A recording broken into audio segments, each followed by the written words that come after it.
Okay, so this course is going to talk about SharePoint lists.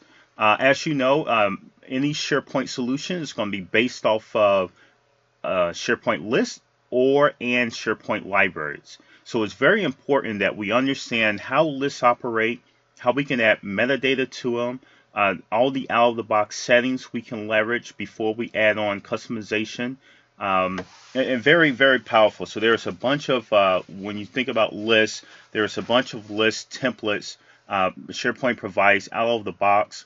There's also ability to customize your own template. In this course, we're going to actually show you how we can start with some of the out-of-the-box templates, build on top of them for our custom business needs.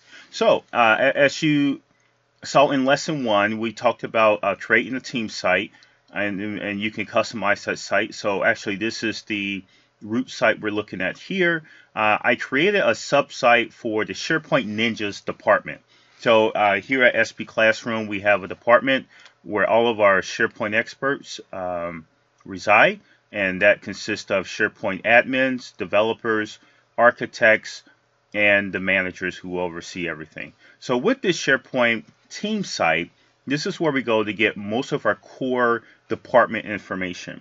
One of the things we want to add here is announcements. So every department is going to have announcements of upcoming events if it's social, or they may have announcements for personnel and say, the reminder, HR is having benefit enrollment this week, or there's a blood drive, or something along those lines. You may also have different announcements for the team in general. So let's go ahead and add an announcements list, and then we are added to the homepage of our team site. So with that, we just go to Site Contents. Here I would go to Add an App. And as you can see, there are a lot of out-of-the-box templates. Because this is a team site, site template, these going to have certain libraries and lists available to us out of the box.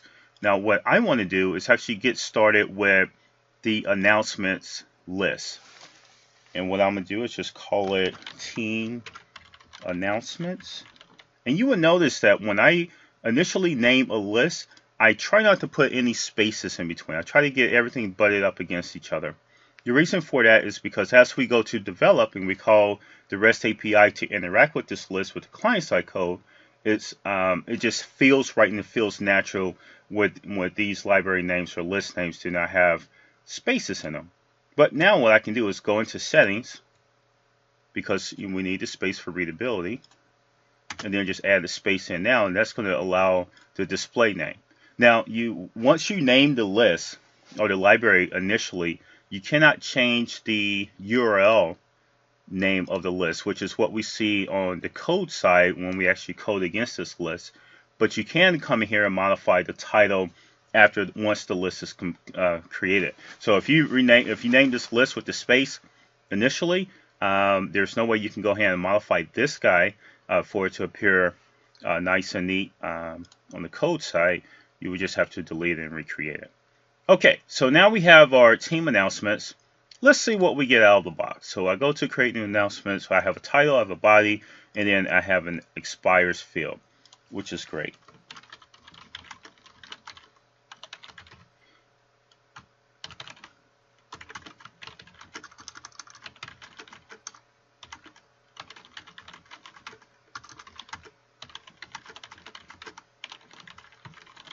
Okay, so I'm gonna just put this initial announcement up there for today, and I'll have that expired this Friday, and click save, and that's it.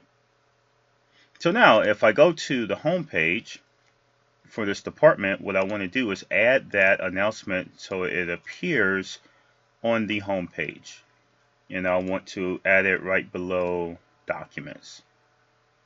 So I just go here, add a part, have a team announcements, and now I have this announcements web part on the home page. Click save, and as you can see, the welcome message shows up. It's not the best format.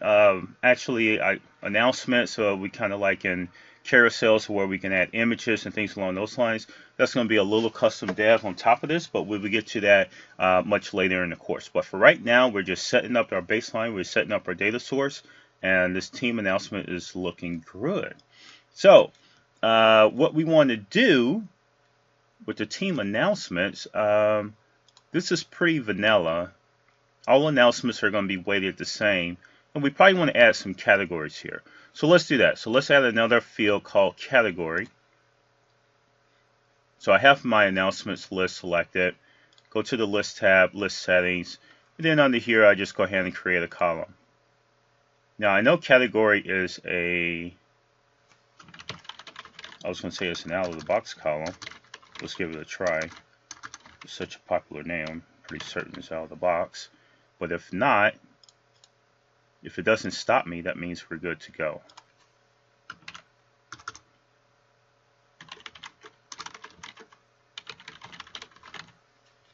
Okay, so for the different announcement types, we want to have, let's start out with 4 types. Let's call it social. We have some personnel announcements. We have technology related announcements. And miscellaneous. This will be a catch-all. And then you can choose a default value. The thing about the default value, it must appear in this list or else it'll give you an error. Now you have a couple of options here. Now if you want them to be able to select either a drop down or radio, this is really cosmetic. But checkbox allows them to check multiple. These guys is just design. I kind of like drop down because if you have many options, it'll be collapsing. It doesn't take up a lot of real estate if I do not need the checkbox option. So now we're going to say add to the default view. Everything else looks great. And now if we go to announcements, look at adding a new one. You can see the categories right here. Now it's kind of misplaced. So as I'm typing in announcements, I want to do the title. I want to select the category, then put the body, and then set the expiration date. So let's change the ordering of that. So we go back to the list settings. Towards the bottom of the list settings, there is a column ordering option. Just want to bump this guy up to number 2. Alright, so now I go in there, click new announcements. Okay, so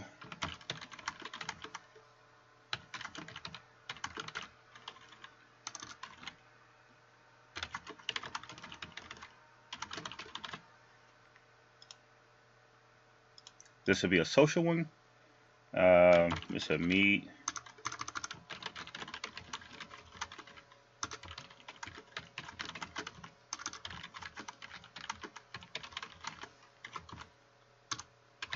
All right. And then this is only good for, let's say, Saturday. So this is going to happen Friday. And it's going to expire on the 3rd. Now, that actually makes a very good point. So we look at this announcement. There's actually no start date. So the start date is going to be the created date, which in most cases, you may create these things, but you want to, maybe say event type or announcement start date or when you want this announcement to publish. So now let's take a look at this. So let's add one more column. And let's just call it start date. So we go to create column.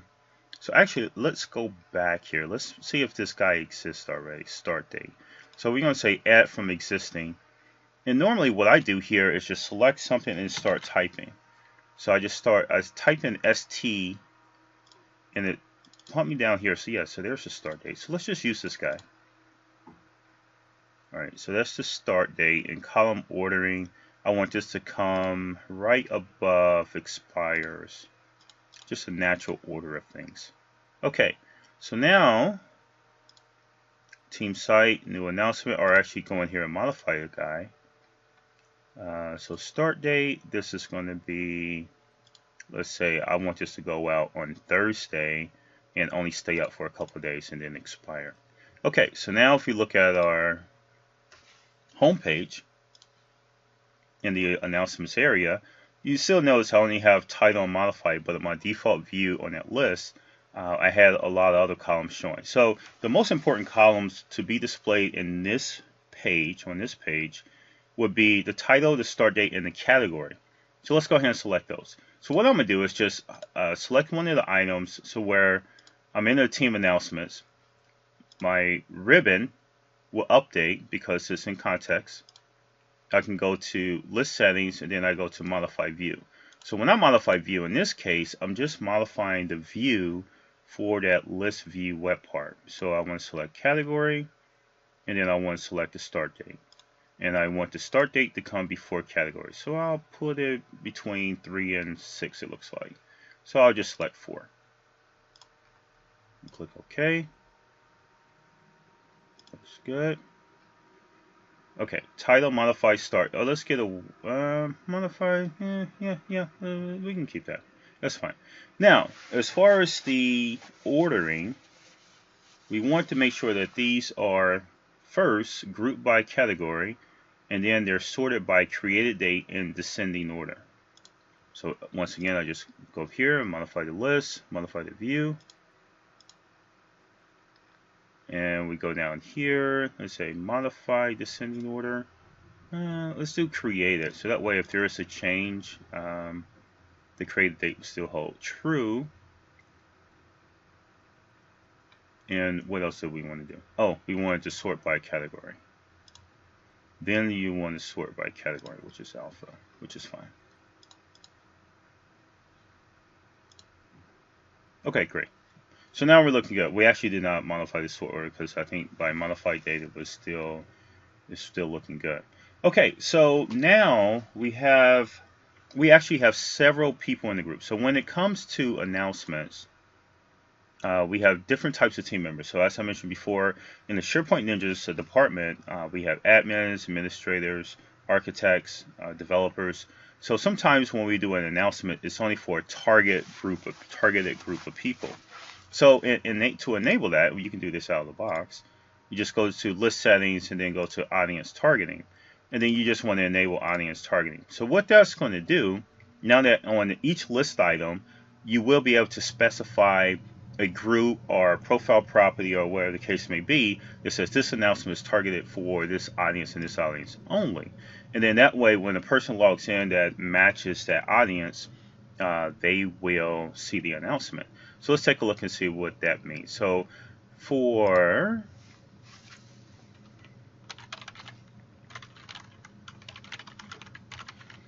alright, so this is a tech bash, and then we want to say this is under technology.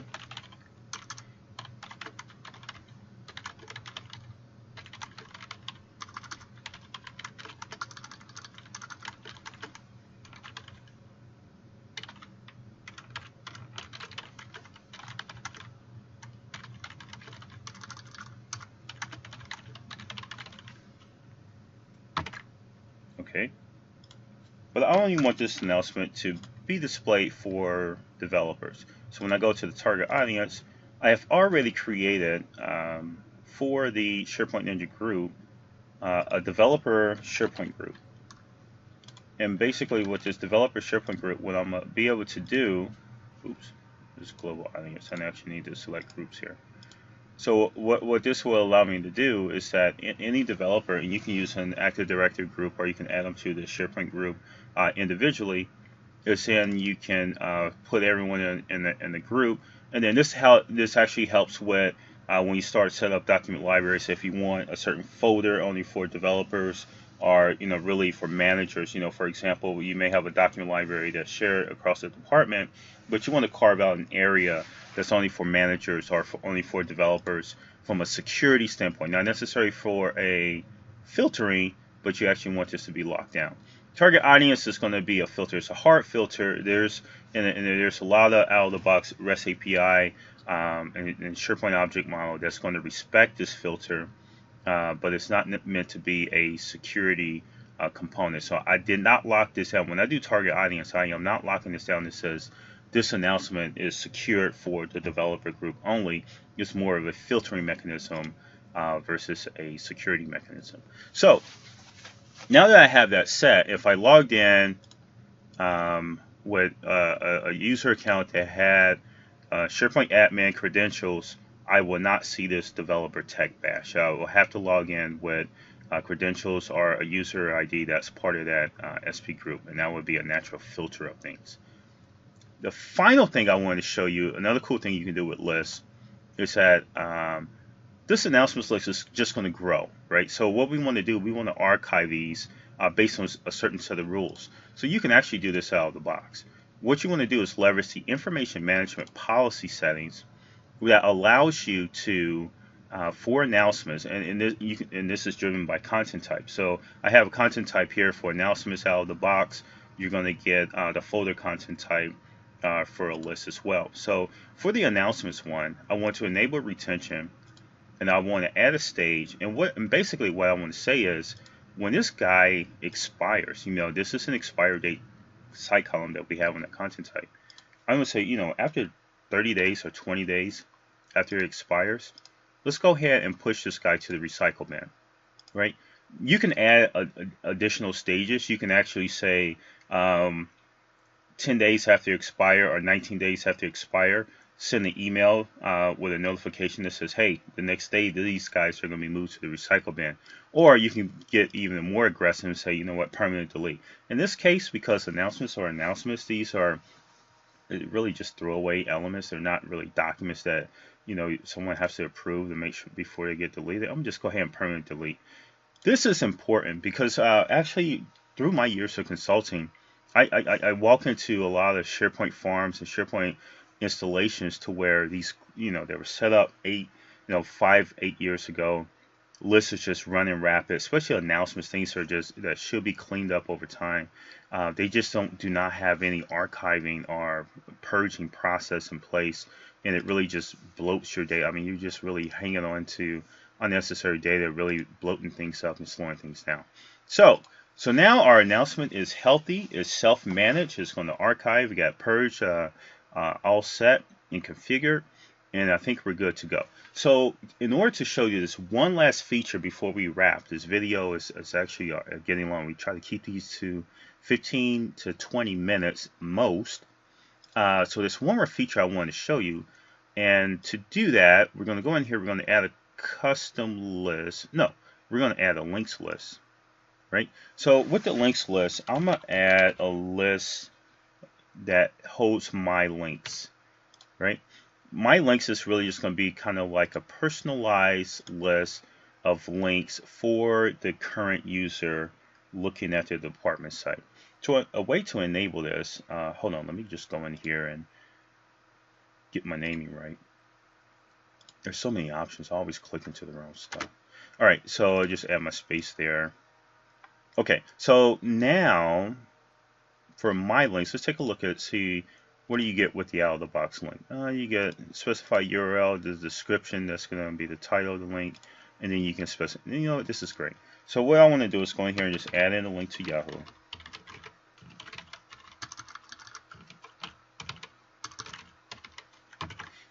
And this is going to be personalized to me. Well, not yet. We're going to make it personalized to myself. Okay, so what I want to do, I want to add this guy to the home page.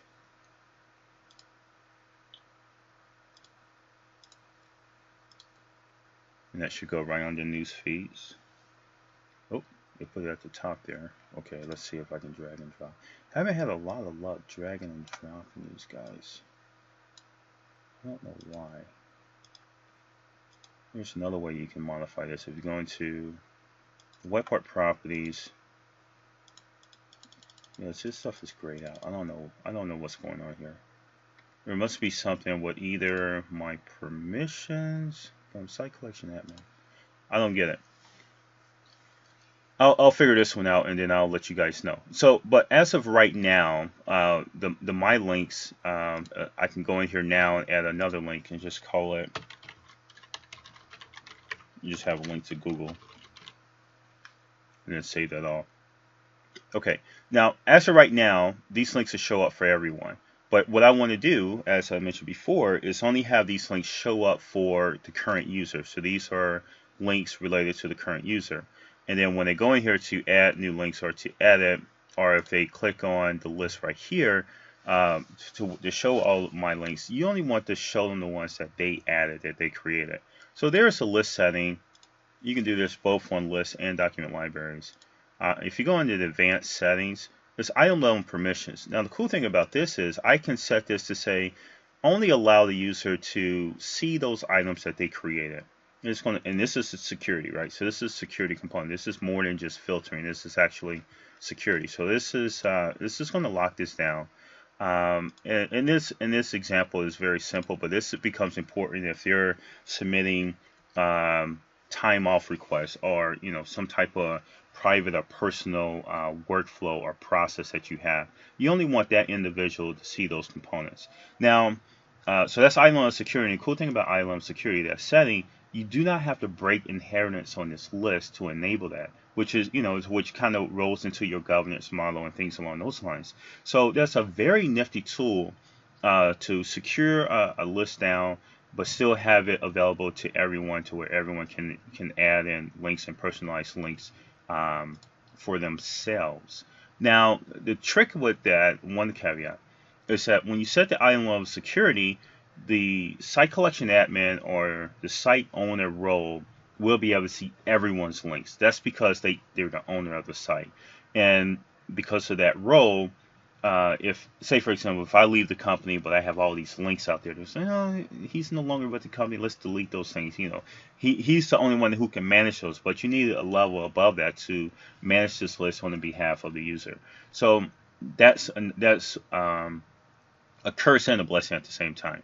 So in this case, you don't want the site collection admin to see everyone's links, because even for site collection admin, they want to have this personalized to themselves as well.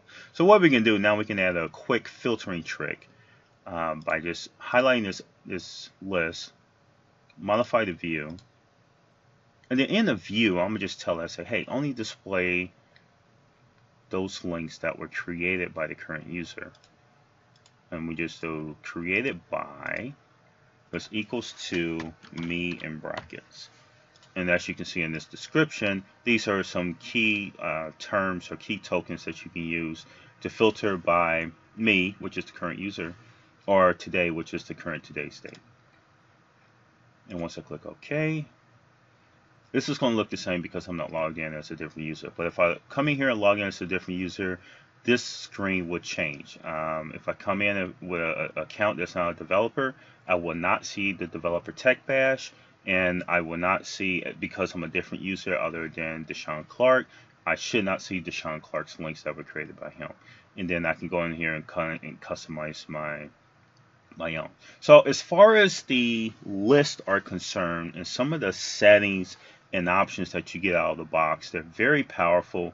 And again, understanding your options and understanding the information rights policy, some of the settings you have on the advanced, some of the options you have on the versioning and approval process, and along those lines, which we'll get into in the documents piece, because I think that's more relevant in that case. They're very powerful, and you can go a long way before you start adding some custom development to them. So with that, that's lists, and I'll see you in the next course when we actually talk about libraries.